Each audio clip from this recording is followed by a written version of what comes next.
Bonjour, notre bon Darmanin a une solution pour tout. Darmanin va nous sauver de la drogue, parce que la drogue, c'est mal. Ouais.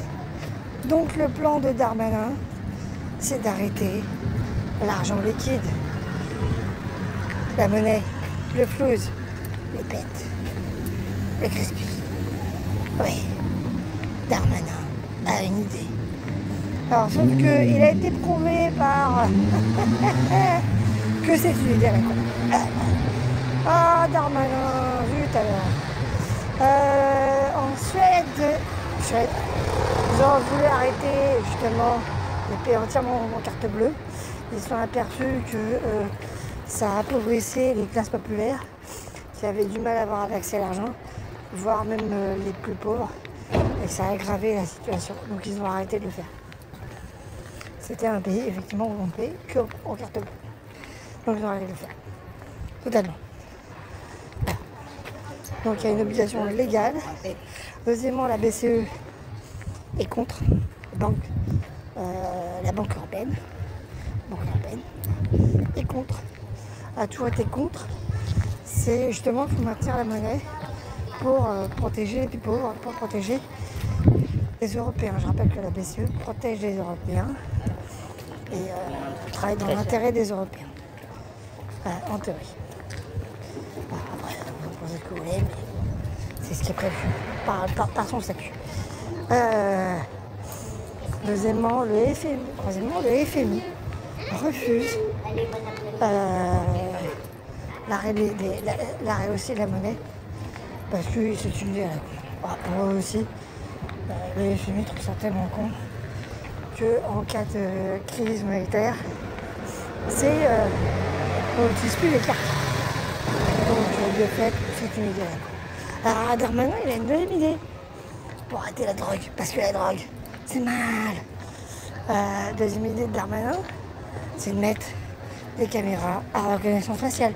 Je rappelle que Darmanin, ministre de l'Intérieur, avec les Républicains, macronistes, UDI, Modem, Horizon et la Rassemblement national, avait autorisé à titre provisoire et d'essai les caméras à reconnaissance faciale avec IA, avec intelligence artificielle intégrée, le temps des Jeux Olympiques.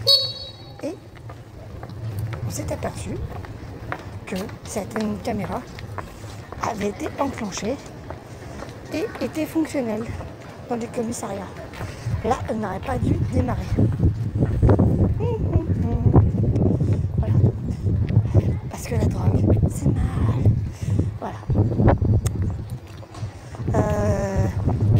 Et une solution pour éviter la drogue.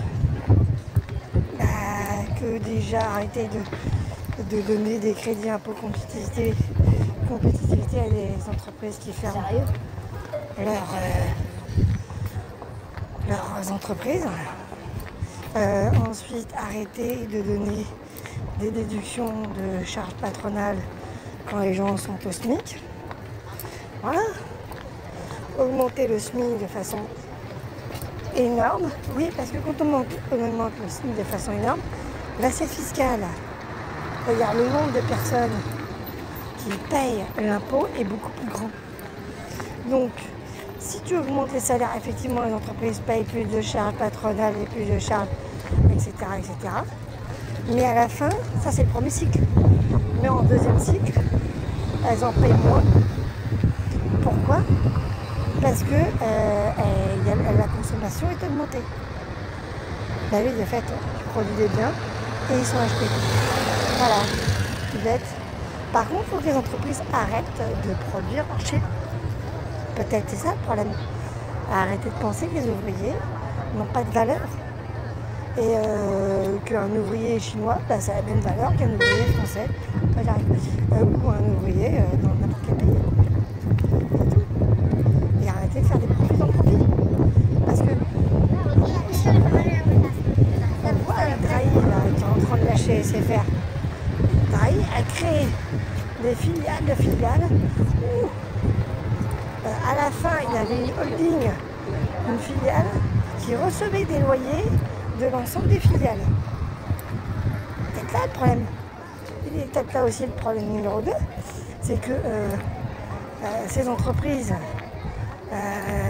qui ont décidé d'avoir des ailes en France, par exemple je prends PIF, Peugeot, Fiat, qui ont reçu des aides fiscales majeures en France, en Italie, ont créé une filiale qui s'appelle Stellantis, qui est en Hollande. Donc, il serait bon que la fiscalité européenne soit harmonisée. Il serait bon que le SMIC soit européen. Et oui, plus de concurrents, bah oui, forcément tu ne peux plus aller en Hongrie avec des salaires moins chers. Oui, parce qu'ils vont en Hongrie, c'est moins cher la Hongrie, parce que les Hongrois, ils ne payent pas en euros, ils payent en monnaie locale, qui est la couronne, je crois, la couronne hongroise. Et donc c'est beaucoup moins cher parce qu'eux, ils ont en plus une inflation galopante. C'est des conneries.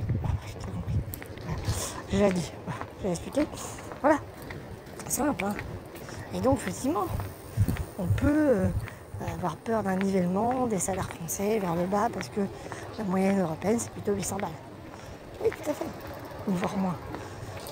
Les médecins en Roumanie sont payés 1300 balles, donc classe supérieure. Donc, effectivement, le salaire est plutôt à 700 et 600 balles. Ouais, d'accord. Peut-être, peut-être pas.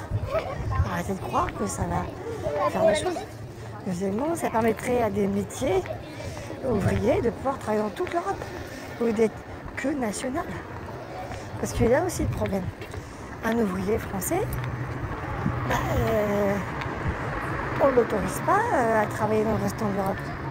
Alors que peut-être, cet ouvrier français, qui a une valeur, X, pourrait, s'ils sont dans une ferme, aller dans l'autre bout de l'Europe. Ça se fait dans beaucoup, aux États-Unis, ça se fait par exemple, que les familles, d'aller à l'autre bout des États-Unis, tu peux bosser par exemple à Philadelphie, et puis le lendemain, aller à Berkeley, je sais pas moi, en Californie. Là, c'est normal. Mais à un moment donné, si on n'a pas cette vision européenne du travail, on n'y arrive pas. Tu vois ? Je veux dire, si on n'a pas cette vision européenne. Et aussi, il faut que les syndicats aient une vision européenne derrière. Pas uniquement une vision nationaliste. Donc il faut effectivement, j'en reviens toujours au débat, passer au niveau fédéral. Voilà. Mais, et là aussi le problème, c'est que si tu veux, la criminalité augmente toujours avec la pauvreté. C'est évident. C'est mathématique. C'est connu. Aux États-Unis, il y a plein d'études là-dessus qui démontrent que la criminalité est fonction des problèmes d'emploi. Moins il y a de problèmes d'emploi, moins il y a de criminalité. Aussi bête que ça. Hein. Et puis il faudra aussi arrêter de regarder les quartiers ouvriers comme des pistes fermées. Voilà. Parce que j'ai déjà dit, hein, j'avais expliqué pourquoi, et je l'ai vu de mes propres yeux. Les gens qui vivent dans les quartiers ouvriers sont coincés entre dealers et police.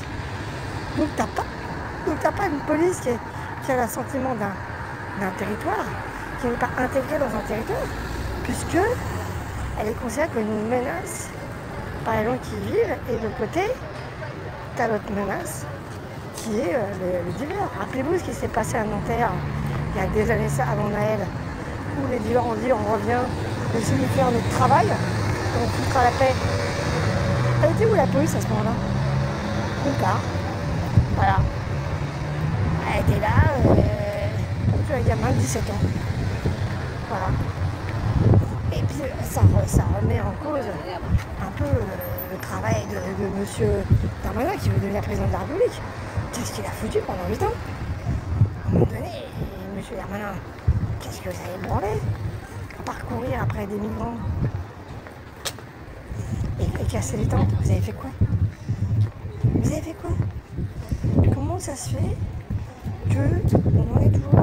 Vous cassez le système social après vous pleurez. C'est votre faute. La faute de cette droite européenne, française et Rassemblement national complet.